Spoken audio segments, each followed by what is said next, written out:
As the old saying goes, a picture is worth 1,000 words. I'm going to inform you all on how one single photograph taken amidst the chaos of the tragedy of the Oklahoma City bombing can depict the innocence lost during this event. April 19, 1995 was a day that will never be forgotten, along with the lives lost that day. This photo of a firefighter cradling a baby in the aftermath of the Oklahoma City bombing is one of the most famous photographs taken during the 1990s.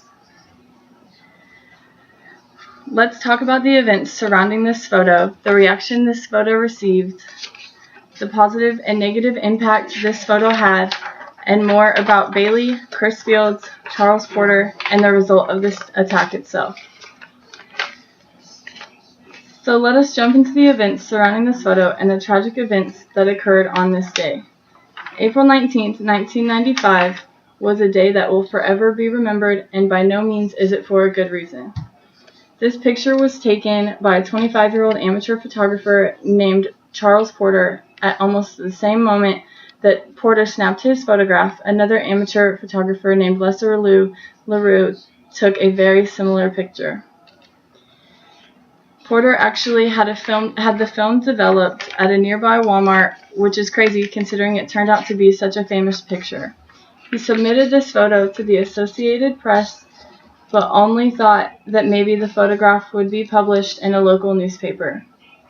But the photo appeared in newspapers all over.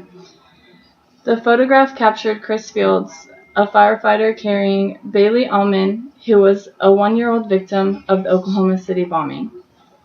Bailey's mother, Erin, was just a single mother entering the government building just to simply collect child support from Bailey's father. That's why the baby was in the nursery of the building on the morning of April 19th.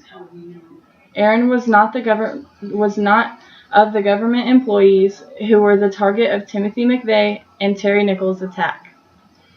Nextly, I'm going to tell you about the reaction this photo received and the feelings it pulled out of those who saw it. For many of those connected to this photograph, their lives were changed forever. Chris Fields was flown to many different cities, including New York and Los Angeles, to do interviews, which led to some of the other first responders resenting him because they too had worked just as hard that day. Erin Allman also struggled to deal with some of the backlash of the photograph. There were constant requests for Erin to do interviews, and some family members of some of the other victims felt that their loved ones had been forgotten in all the hype of just this one photograph of this little girl.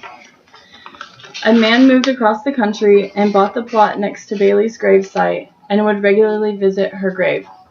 Many concerns were raised about how he may try to dig up the remains of Bailey's body, so Erin Allman had to obtain a restraining order on the man.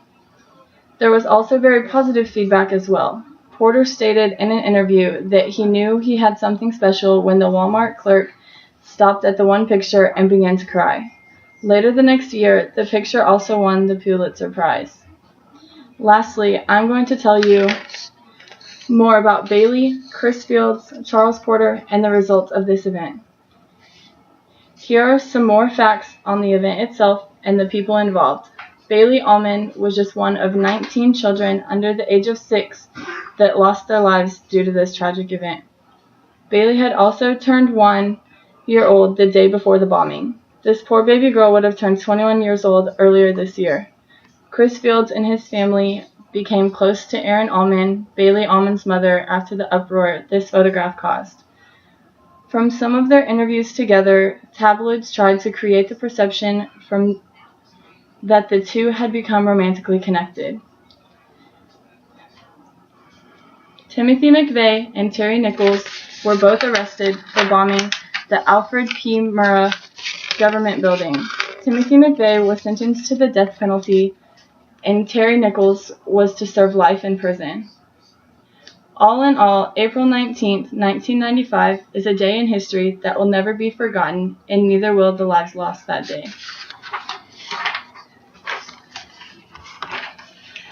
Now that I have covered the story behind this photograph, the reactions it received, and told you all about the photographer and the two individuals in this picture, as well as the two awful men behind this attack, I now have told you all of the ways how a simple photograph taken amidst the chaos of the tragedy of the Oklahoma City bombing can depict the innocents lost during this event.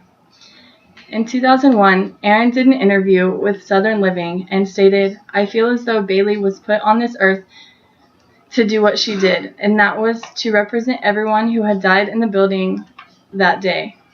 The world can seem so random. It could have been a different child, or a different firefighter, or a different photographer. But on that day, in the face of this tragedy, for that time, everything came together for that one photo to define the Oklahoma City bombing." How do you believe this photo affected the lives of those who were not directly involved in this tragic event? I believe this photo made the event more relatable to others and made people realize that this kind of thing really can happen anywhere, with no warning at all. Since the photographer was an amateur, did he go on to do more work as a professional after winning the prize? The Pulitzer Prize. Yes, Charles Porter opened a professional studio, but nothing was as notable as the firefighter and baby photo.